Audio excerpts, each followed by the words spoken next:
In today's video, we'll share some insight into one of the largest and most controversial cruise ships in the world, where only 4% of the guests speak English.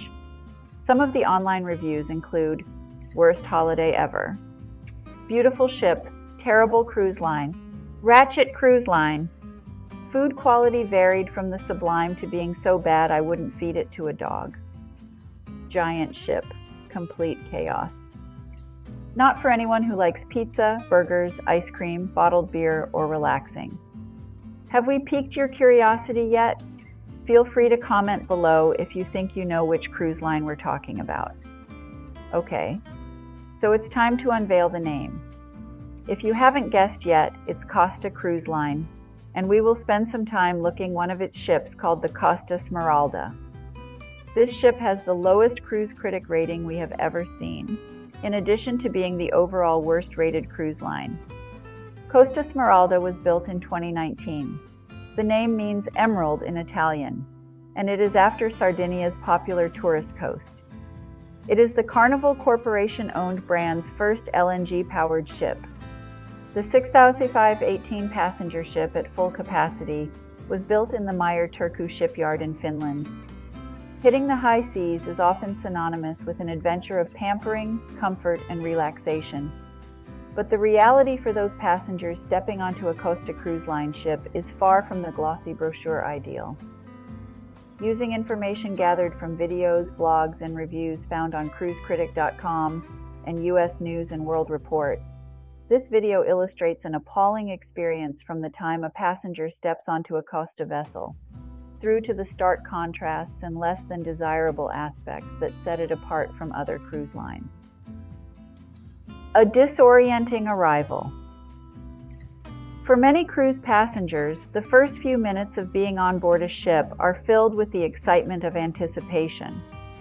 For Costa Cruise Line ship passengers, though, the excitement of reaching the initial moments turns out to be confusing and disorienting. Reviews show that the lack of signage and direction makes passengers feel lost while trying to navigate the maze of ship corridors. Whereas other cruise lines seamlessly execute embarkation, Costa fails miserably, setting the wrong tone for the rest of the trip. Culinary disappointments. One of the things passengers enjoy the most on a cruise is the culinary adventure that awaits them at every turn. On a Costa Cruise Line ship, however, the culinary experience falls short of expectations. Many people describe the meals as uninspired and blander than they'd ever imagined. From soggy pasta to overcooked meat, the dining experience on a Costa ship disappoints and leaves one craving the delectable fare promised by its competition. Travelers say not even something as simple as coffee or water is available all day long. You will have to pay about $4 for water even at the buffet. And to top it all off, this Italian cruise ship will not give you a piece of pizza on the ship unless you are willing to pay extra for it. Same for ice cream and just about everything else you'd normally get on a cruise for free. Smoking on board. Another major negative is that they allow smoking on the entire top deck, as well as cabin balconies. If you are sensitive to cigarette smoke and your neighbors are chain smokers, it will effectively make your balcony unusable. Service shortcomings aboard a Costa Cruise Line ship, the lack of wait staff at poolside bars, leaves passengers feeling neglected and ignored. CruiseCritic.com reviews depict the frustration of having to navigate busy decks looking for refreshments and then often standing in long lines for second-rate drinks. While other cruise liners boast staff that anticipate every whim and fancy, Costa's approach to service leaves passengers feeling like they are mere afterthoughts to their own experience. Cramped quarters. In the world of cruise liners, roomy staterooms have long been a selling point for discerning passengers. Yet on board a Costa Cruise Line ship, the total opposite is experienced.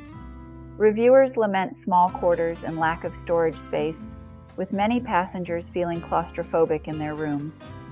From narrow beds to cramped bathrooms, the staterooms aboard a Costa ship fail to deliver the comfort and relaxation that passengers seek.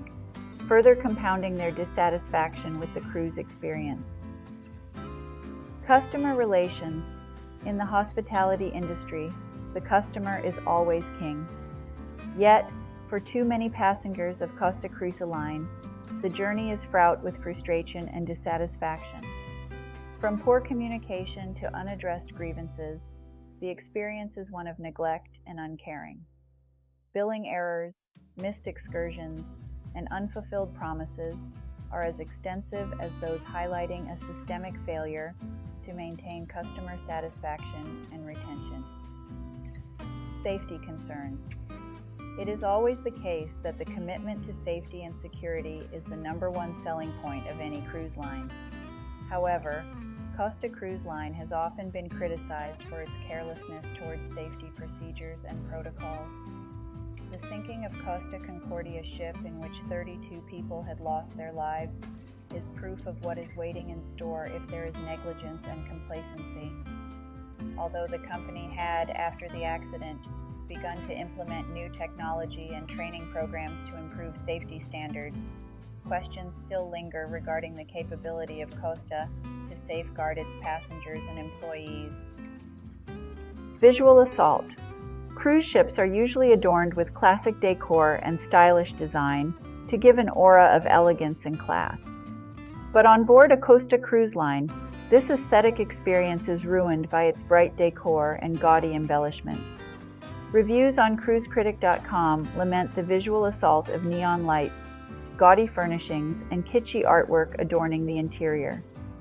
Far from the subdued elegance of other cruise lines, Costa's affinity for loud and showy design makes one feel more like theme park guests than luxury cruise patrons. The way forward.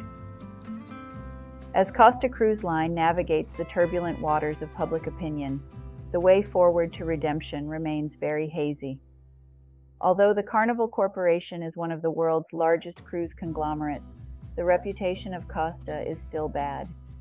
For Costa to regain customer trust and loyalty, it must place at the top of its priorities transparency, accountability, and genuine reform. To regain the road to recovery, there is a need for concerted efforts in the attempt to strengthen safety measures and onboard experience. Before we conclude, it's only fair that we shine some light on the positive qualities aboard the Costa Smeralda. Costa Cruises is the only cruise company that flies the Italian flag. It embodies Italian style and hospitality with 75 years of history. Costa Cruises retains one of the most modern fleets, especially in the Mediterranean, as the largest cruise line in Europe. Regular upgrades mean passengers experience a modern experience. There are some who would say that Costa Cruises delivers an enjoyable and authentic Italian experience. There's a strong emphasis on regional cuisine, lively nightlife, and cultural diversity. English is not primarily spoken on board, but most crew members speak some English as well as other languages. By combining Italian flair, a modern fleet, and an authentic experience, Costa Cruises creates a unique cruise adventure. Another thing noted by many travelers was how quiet the ship was. On most cruise ships, the sound of the engine is a constant accompaniment to trying to get to sleep. On this ship, you are barely aware of the noise of the engine, and vibrations are non-existent, so you are bound to get a good night's sleep. So there you have it, folks, the good, the bad, and the ugly. The Costa Cruise Line is still one of the most budget-friendly cruise lines, so if saving a buck is more important to you than creature comforts, then you may still decide to go for it. As always, we wish you the very best on your next adventures. Thanks for watching, and we look forward to seeing you on our next video.